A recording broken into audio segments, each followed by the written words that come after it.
Senhoras e senhores, boa noite. Oferecemos-lhe uma bela exposição, provavelmente educativa, mas certamente aterrorizante, nesse nosso mausoléu do pavor. Nossa casa está cheia de duendes, demônios, gnomos, fadas más e algumas presenças demoníacas. Tudo reunido para o prazer e emoção de vocês no que chamamos a Galeria do Terror. Olá, seja bem-vindo a mais um programa sobre a série clássica Além da Imaginação. Eu sou a Angélica. E eu sou o Marcos. Hoje vamos falar do 11º episódio da terceira e última temporada de Galeria do Terror, que se chama Algo na Madeira, que no original é Something in the Woodwork, que é um episódio interessante também, achamos legal o episódio sobre Casa Assombrada, né? E tem a Geraldine Page, que já participou do episódio muito legal também anteriormente, né, Marcos?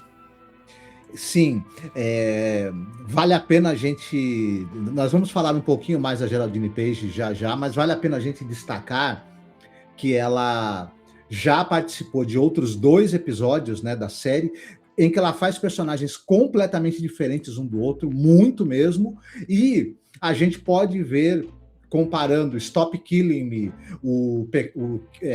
Sins of the Fathers, e esse aqui agora, o quanto essa mulher era primeiro que ela era uma baita atriz, e o quanto ela era versátil, e o quanto ela era uma camaleoa, né? Sim. Então... É verdade, né? Esse episódio também, a gente já falou da Geraldine Page, mas tem um elenco assim, episódio com poucos atores assim em cena, né? Tem muito da atuação dela, mas você quer comentar um pouquinho sobre o elenco? Sim, ele é dirigido pelo Edward M. Abrams. Uhum. Esse cara, ele era mais editor. Ele era mais da edição. Ele editou, por exemplo, o piloto do Galeria do Terror. Olha. Da série que estamos aqui comentando, né? Ele também, ele foi o editor de eu não sei se é um dos primeiros longa-metragens para cinema do Steven Spielberg, Louca Escapada com a Goldie Hawn, porque o primeiro filme do Spielberg é um filme para TV, que é o Encurralado, né? Sim. Mas um dos primeiros longas que o Spielberg dirigiu foi editado também pelo Edward M. Abrams. Ele editou muitos episódios daquela série do Tarzan, do Ron L., aquela série do final dos anos 60. Editou o filme, por exemplo, Street Fighter, aquele filme com Jean-Claude Van Damme, ele foi editor do filme. O filme com a Melanie Griffith, Sherry 2000, também foi editado por ele. Editor encara qualquer negócio, né? Né? Exato. E ele também dirigiu muitos episódios de série, ele também dirigia, tá? Séries como Kojak, Columbo, Novos Centuriões, muita série aí policial ele também dirigia, mas ele tem até mais créditos como editor, e ele já, né, tem uma ligação forte com a Galeria do Terror, porque foi o editor participou da edição do piloto. Uhum. Né? Sim. O roteiro é do Rod Serling. Né? Mas ele é baseado num conto de um cara chamado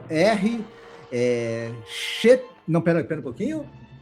Chetwynd Reis. Ronald, né? Ronald Chetwynd Reis era um autor inglês de histórias de terror, e ele publicou várias coletâneas de contos de terror, suspense, sobrenatural, muitas. Fantasmas. Ele tinha muita história de fantasma. E uma curiosidade, que contos dele foram adaptados para aquele From Beyond the Grave, o Vozes do Além, aquela coletânea de aquele filme, né? Filme, e tem Peter Cushing, antologia da Amicus, né? Sim. Tem o Peter Cushing. O filme também, O Clube dos Monstros, o pessoal vai lembrar, que é um filme que tem o Vincent Price, o John Carradine, por exemplo. Quem é da nossa cidade vai lembrar desse filme, né? São filmes divertidos mesmo, né? E eu fiquei assim, eu li sobre ele, o que eu li sobre os contos dele, as coletâneas, é que, cara, deu muita vontade de ler, cara. Ele é um cara que tem muitas histórias de fantasmas, sabe? E histórias e coletâneas fantásticas mesmo, assim, que eu acho que não tem em língua portuguesa. Não, muito desse pessoal do gênero aí de terror, suspense, sobretudo dos ingleses. E você não tem editado aqui no Brasil. Quem gosta do gênero terror, histórias de fantasma, acaba tendo que se virar muito com coletâneas publicadas em Portugal, por exemplo, ou lendo em inglês mesmo, porque toda essa coisa dessa literatura de gênero no Brasil, foi publicado muita coisa, mas falta muita coisa a ser editado ainda, né? Sim, com certeza, né? Mas é um episódio assim com vários climas, né? Isso é muito interessante, né? Nesse episódio, né? E o elenco? Bom, nós já falamos sobre essa atriz, a Geraldine Page. Ela meio que leva esse episódio nas costas, né? Como já é típico dela. A Geraldine Page, nós já tivemos oportunidade de falar dela anteriormente em 2 episódios, que é o Pecados dos Pais, né? Sins of the Fathers, e o Pare de Me Matar, Stop Killing Me. Ela era uma atriz com uma formação muito sólida em teatro, ela era uma atriz do teatro e de espetáculos da Broadway. Ela participou, ela foi indicada a vários prêmios, inclusive, tanto nas atuações dela no teatro quanto na Broadway.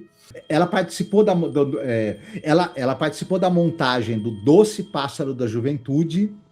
Depois, quando essa peça virou filme, dirigido pelo Richard Brooks e com o Paul Newman, é um dos famosos aí dramas românticos dos anos 70.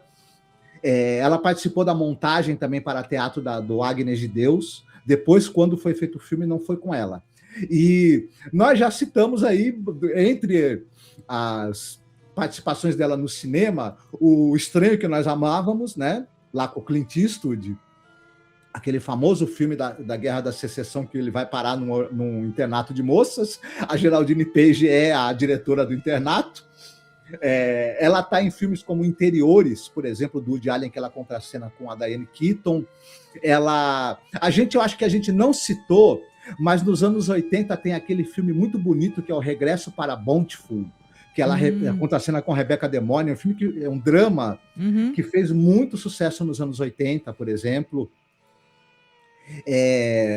Ela está, entre outros, ela está naquele Mansão dos Desaparecidos, por exemplo, que ela contracena com a Ruth Gordon. Fora isso, ela está em diversos filmes importantes, ela tem muitas participações aí nos anos 70 e 80. Ela vai falecer em 87, razoavelmente jovem, inclusive. Ela teve uma carreira de pouco mais de 30 anos. Caramba. Mas, ao longo dessa carreira que ela teve, não tão longa, ela marcou muito por causa da grande qualidade da atuação dela e da enorme versatilidade que ela tinha enquanto atriz. E ela prova isso nesse episódio mais uma vez. Com certeza, né? Eu gosto bastante da atuação dela. A gente vai ter novamente o Leif Erikson, né? E mais uma participação aqui em Galeria do Terror. E a gente já falou dele, ele é o Big John do Chaparral. Enfim, é o papel mais conhecido dele, que marcou esse ator. E já citamos... Eu não lembro agora qual episódio do Galeria do Terror ele participou. Mas ele já falamos dele mais de uma vez aqui na série. E outro ator que tem um certo tempo de tela aqui, que vai fazer o coitado, né? No caso aqui, o coitado do faz tudo, né? Do cara do homem do concerto aí, que vai ter um destino trágico, tadinho. O Paul Jenkins. E ele tem tanto tempo de tela que a gente não entendeu por que não colocaram ele na apresentação do episódio. É verdade, né? É verdade. É estranho, né? Esse aqui é um dos primeiros trabalhos desse ator, o Paul Jenkins. Ele era um ator de TV e ele participou, por exemplo, de séries, né? Ele era como, por exemplo, ele fazia um professor na série Os Waltons, e ele participou de alguns episódios. Ele participou de episódio da série Poderosa Isis, episódios da série do Além da Imaginação dos anos 80 e de várias outras séries de TV. Verdade, né? E aí, vamos lá então? Tu quer comentar aí os detalhes do episódio pra gente? Sim, você tem essa personagem, ela é a Molly Whitland. Ela é uma jovem senhora, eu diria ali, que ela se separou do marido E ali no acordo judicial, ela ficou com uma casa, que era uma casa que foi adquirida até meio que barato, depois por um motivo que nós já vamos chegar. O cara na separação comprou uma casa que estava à venda mais ou menos barato e deixou para ela, como parte ali, né, do acordo de separação. Ela é uma pessoa que ela é um tanto quanto solitária, e a gente percebe que ela gosta muito de martinis, né? Ela toma martinis o dia inteiro, ela tem um certo problema com álcool, a moça, né? E nesse dia, o Joey, que é um cara que faz tudo, né? Um homem dos concertos, está lá fazendo concertos na casa dela. E o Joey chega para ela e fala assim: olha, terminei tudo que eu tinha que fazer, já arrumei tudo, já consertei tudo, tá? Dona fulana. E ela toda saliente com ele, né? Ela assim, toda lá, nossa. Ela flerta muito com ele nesse começo do episódio. A Dona Molly tá ali, a Dona Molly tá dando um baita do mole, né, pro Joey, né? E o Joey, né, falando: não, eu já acabei, quero ir embora. Não, fica mais um pouco, vamos conversar, tá tudo, bebe uma xícara de café, aí, coma um cookie. Toma um café, come um biscoitinho, eu faço um biscoitinho pra você. Meu marido adorava os meus biscoitinhos. Aí ele já, né, pensando: não, eu tenho que ir. Mas peraí, ela fala pra ele: não, mas calma, você tirou lá a fechadura da porta do sótão? Aí ele: sótão? Sim, o sótão lá. Tira a fechadura de lá para mim. Ah, não, mas o sótão da casa, a senhora quer que eu vá lá? Vai lá no sótão. Ah, não, peraí. E aí ela começa a falar que não, você sabe que essa casa aqui tem uma lenda aqui, porque lá no sótão morreu um cara, né? O cara era um criminoso, assaltante de bancos, ele foi se refugiar lá no sótão, aí a polícia foi lá e deu 200 tiros nesse cara, e foi... Né, ele morreu lá, né, no sótão. E foi feito em pedaços lá no sótão. E as pessoas falam, então, que essa casa é assombrada pelo fantasma dele. Por isso até que meu marido comprou essa casa mais barato para mim, meu ex-marido, né, para me colocar aqui. Mas você não tá com medo não, né, Joey? Ele: não, que isso, medo? Não tô com medo não, dona. Então sobe lá, então, para tirar a fechadura da porta, vai. Depois de muita insistência, o Joey, ele acaba subindo lá e assim, ele percebe que tem alguma coisa estranha lá no sótão, e o Joey meio que ele não vai descer mais, né? Eu achei isso estranho do episódio, porque eu ia até comentar com você que não dá a entender que no que eu pude ler do conto, né, um pouquinho de informação, que esse cara era abduzido pelo fantasma, entendeu? Até porque tem uma certa utilização de corpo, né? Que mais pra frente... Não sei se foi um erro do episódio, só não mostrou o cara, e mostrou que ele tinha ido embora e a porta tava lá, sem a fechadura. Que ela queria mesmo que abrisse a porta do sótão, né? Exatamente. Você citou bem. A gente vai dar mais detalhes, mas isso aqui acabou ficando em aberto. E é complicado, né? Porque a gente não. O episódio dá um certo tempo de tela para esse personagem do Joey, ele sobe lá, depois ele desaparece. Aí a gente fica sem saber. A gente vai ficar sabendo mais para frente no episódio que realmente tem um fantasma, né?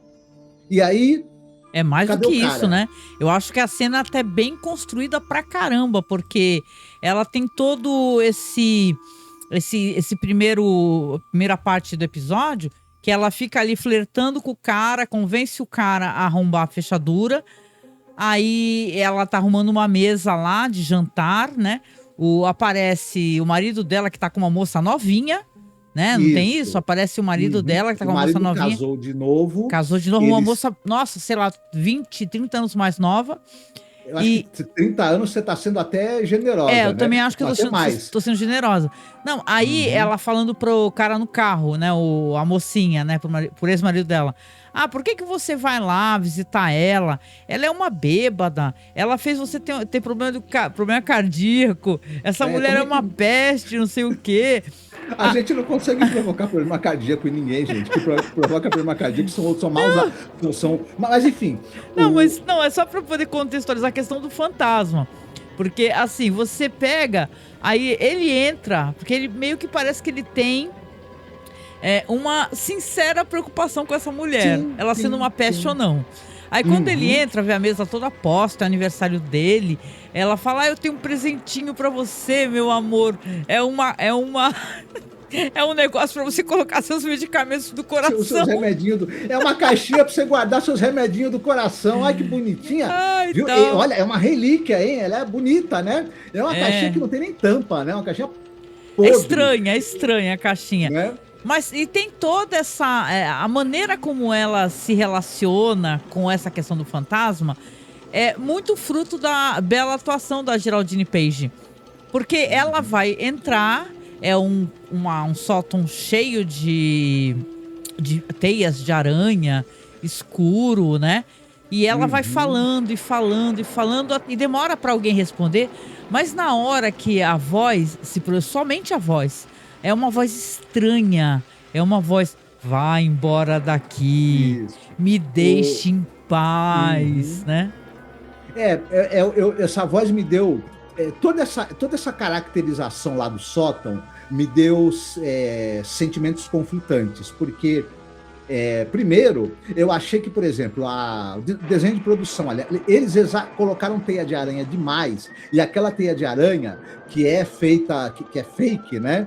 E a hora que a luz batia, você percebia que era um monte de teia de aranha falsa. É tudo algodão doce, né? Acho que eles usavam, diz que é um negócio feito de açúcar, né? Parada assim, né? Mas eles exageraram na quantidade, podia ter sido um pouco menos. Não, E eu aí achei também... legal, eu não achei ruim, não. A parte toda do sótão, né? Porque o marido vai lá e tal, ela entra no sótão e ela fica conversando com esse fantasma. E o fantasma fica pedindo muito pra ela ir embora, pra deixar ele em paz, que ele tá preso ali. Eles usam um efeito sonoro na voz do fantasma, que, se por um lado até que é interessante, eu acho que eu preferia que tivessem pego um ator com uma voz mais... Eu gosto dessa coisa da voz gutural, estranha e sinistra. Dá um tom muito sinistro pro episódio, porque o episódio ele começa extremamente colorido. Ela tá com aquelas roupas extravagantes, né? Pelo amor de Deus, é um figurino que era moda na época, né? As casas, a decoração das casas, tudo. Aqueles apliques de cabelo, aquela coisa terrível, né? E depois, quando ela entra no sótão, é um clima muito diferente. E ela fala e convence, perturba. Ela perturba o fantasma tanto quanto ela também tá perturbando o marido, né? O fantasma quer sossego, ele não tá afim de fazer mal pra ninguém, ele só quer ficar lá no sótão tranquilão no canto dele.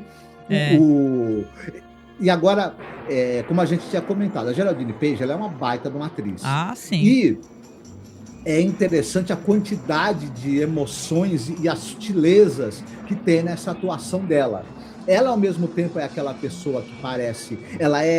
Ela faz força para ser fofa e simpática, quando na verdade ela não é exatamente. Ela faz questão, ela se esforça para parecer ser uma pessoa fofa, simpática e amigável, mas a gente sente que ela não é realmente. Ela é uma pessoa rancorosa, vingativa. A questão do alcoolismo dela e como isso também acaba influindo na personalidade dela e na maneira dela agir.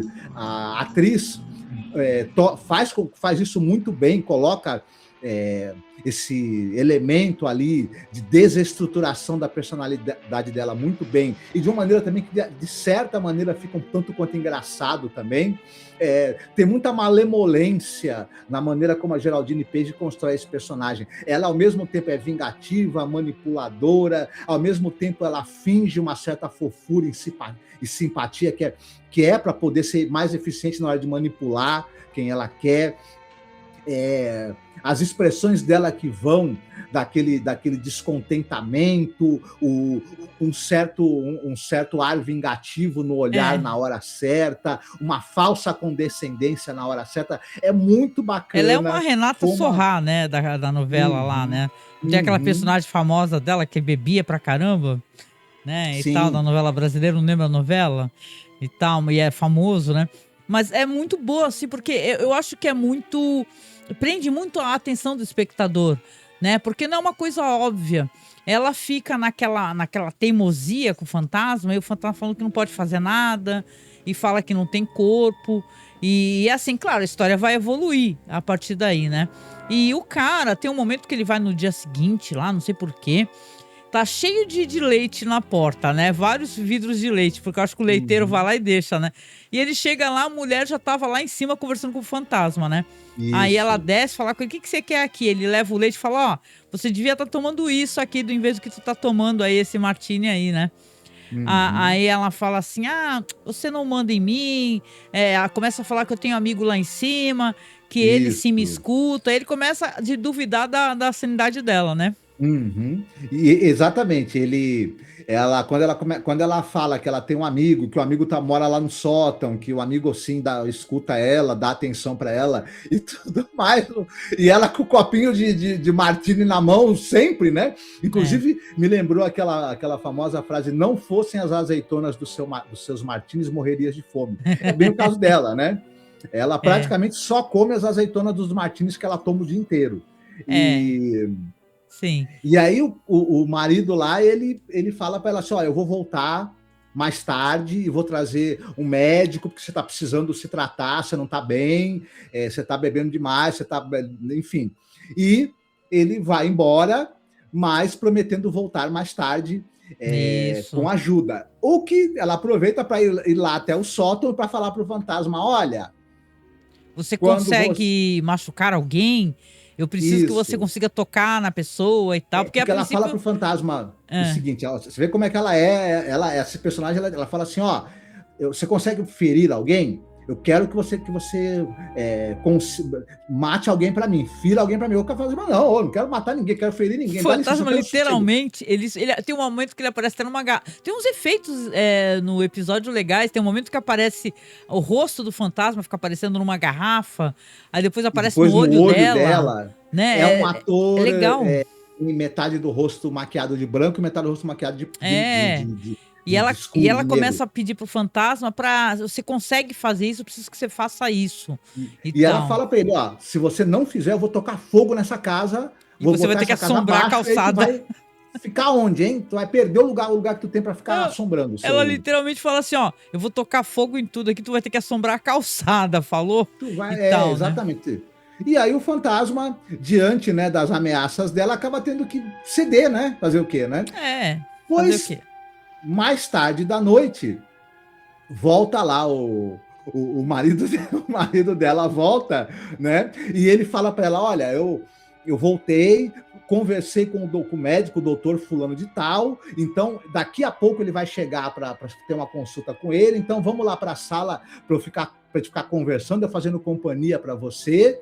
E ela fala, não quero fazer companhia não, eu tenho meu amigo lá no sótão e eu quero ficar com meu amigo lá, inclusive vamos. E o marido fala, não, vamos lá para a sala, vamos sossegar, larga esse martini aí, vamos ficar conversando até o médico chegar, para ele poder examinar você e ver o que a gente pode fazer contigo. Ela, não, eu quero que você vá lá no sótão conversar com o meu novo amigo. Você é um covarde? Você não tem coragem? Você não tem coragem? Eu acho engraçado que todo mundo cai nesse papo dela, porque primeiro ela insinua lá pro Joey, pro faz tudo lá do começo do episódio, que ele tinha medo, e o cara resolve subir pra provar que ele não tinha medo, e agora ela aceita, ela vai com o mesmo caô pra cima do marido, e o marido cai também, mas acho que no caso do marido ele pensou assim, eu vou fingir que subi lá no sótão, que conversei com esse tal fantasma, aí eu desço e falo, não, conversei com ele, realmente tem um fantasma aí, mas ele não é inofensivo, vamos lá pra sala esperar o médico, tá? Acho que a ideia do cara era essa. A gente não comentou, né, mas eu acho que é importante, porque essa personagem visivelmente é vilanesca, né? Mas ela foi trocada por uma moça muito mais nova. É tipo assim, ela era casada com o cara e tem trocentos casos que é assim, né? A mulher passou a vida, o Zezé de Camargo lá, passou a vida com o cara desde que o cara era um ferrado, não tinha dinheiro. Aí quando o cara tem situação, é trocada por uma moça mais jovem. Então ela tem um ódio do cara, um ódio virulento, entendeu? Isso daí não é uma coisa... É errado o que ela quer fazer, claro, né? Mas também não dá pra entender, né? E ele sente culpa também, né? Ela primeiro... Tem uma hora que ela primeiro pergunta pro fantasma se o fantasma não mataria a moça, né? Também, uma coisa assim. Ela também quer eliminar a moça. Mas aí o cara faz o quê? O cara pega, ela fica lá embaixo só com o martini na mão, lá pegando as azeitonas do martini lá e mexendo. E ele vai lá e resolve no sótão, então, pra calar a boca dela e tal. E aí ela tá lá embaixo, dando risada, olhando pro espelho. E houve um grito muito alto. Um grito, o barulho de um corpo caindo no chão. Isso. Aí a taça dela cai no chão também. Ah, mas eu tenho outra taça, hahaha. Então, isso é engraçado até, né? Imagina, Aí, né? o episódio já tá no final. Se ela Aí, não tivesse, ela virava a garrafa no gargalo, tá? Só pra com constar. certeza, com certeza. Aí ela fica lá embaixo, do nada ela escuta alguém descendo a escada. Descendo a escada. Ela olha, é o marido dela. É o marido dela. Só que não, né, Marcos? Exatamente, o marido ele fala para ela assim, ó, o fulano não está mais aqui, eu que estou aqui agora, e a gente percebe pela voz do fantasma que o fantasma tomou o corpo do ex-marido dela, É. só que aí ela né, não, tá, e aí o fantasma fala assim, você, não exatamente com essas palavras, mas você não me deixou em paz, eu te avisei para você me deixar em paz, Agora você vai pagar, entendeu? Você vai pagar. Aí o fantasma termina desce assim, ele em se direção a aproximando ela. dela, né, cada vez mais, e ela gritando, né, sinal que, tipo assim, você encheu meu saco, agora eu vou te calar pra tu me deixar em paz. Tomei o corpo do seu marido, né? E diz que o conto é isso mesmo, né? Porque só que diz que no conto tem um diálogo maior assim, que o fantasma explica que ele precisa de um corpo, né? Tem todo um diálogo referente a isso, não é uma surpresa especificamente, e sim o que vai acontecer depois pra ela, né? Pô, eu achei uma história de fantasma muito legal, de Casa Mal Assombrada, porque ela começa de um jeito meio, saca, Eduardo de Mãos de Tesoura, aquelas donas de casa desesperadas, né? Dando em cima, quem lembra desse filme, né? Que é aquelas esposas todas dando em cima dele, uma lá em particular desesperada e tal, ela dando em cima do faz tudo lá, e aí vira uma história de fantasma muito estranha, né? Eu gostei do episódio. Eu gostei. Sim, eu achei um episódio interessante. Eu achei talvez não tão bom quanto o anterior, e assim não teve assim, talvez nada na direção que tenha me chamado muita atenção, mas é uma delícia ver a Geraldine Page atuando. Que atriz incrível. Ela entrega muito. Aí, né? eu acho até que ela faz a gente faz o episódio ganhar outro patamar, né? Eu concordo contigo, viu? Porque ela começa como uma mulher desesperada, né? E tal, que precisa ficar convencendo um cara lá, um cara que ela nem conhece direito, né? Flertando com ele pra isso, pra que ele fizesse o que ela quer, pra uma esposa enfurecida, né? Enraivecida e vingativa, e que consegue convencer um fantasma, infernizar um fantasma, né? É muito legal, assim. Eu gostei, pra mim foi um episódio bom. Esse daí foi um episódio... Eu adoro histórias de fantasmas, sabe? De casas assombradas, fantasmas vingativos, né? Então, pra mim foi uma surpresa, assim. Eu gostei, achei bem legal. Não, o filme é interessante. Desculpa, o episódio é interessante mesmo. E... Enfim, tá também acima do nível aí de outros que a gente teve nessa temporada que, né? E em questão dos diálogos, né? Já que a gente tem aqui o roteiro do Rod Serling adaptando o conto desse autor. Achei ótimo, tá? Mas os diálogos são sempre bons porque ele escreve ótimos diálogos. E no caso aqui, monólogos, né? Porque ela também precisa falar sozinha e tal. E ficar, às vezes, num monólogo tratando a própria raiva dela, né? Também, né? O Rod Serling, ele era um roteirista, né? E um escritor de diálogos muito bom. E é uma coisa... Através das falas da personagem, a gente descobre... A gente se revela muito. O Rod Serling, ele não usa a fala do personagem só para explicar o que está acontecendo, para mover a trama. Ele também aproveita para a gente entender qual é a psicologia desse personagem. E ele faz isso aqui também com ela. Sim. Né? Ela tentar convencer o fantasma, primeiro a matar a mulher, a namorada do ex-marido, não faz muita diferença para a trama, mas faz diferença para a gente saber o tipo de pessoa que ela é e do que ela é capaz, né? É verdade. E aí... legal, um bom episódio. Você recomendaria algum filme? Acho que a gente já andou falando de filmes de fantasmas, né? E tal, a gente gosta de vários filmes de fantasma. A gente gosta de muitos, então, sei lá, qual recomendar, assim, de fantasma preso na casa. A gente até comentou do Flanagan, né? De Residência Hill, né? Que a gente gosta bastante dos filmes dele, né?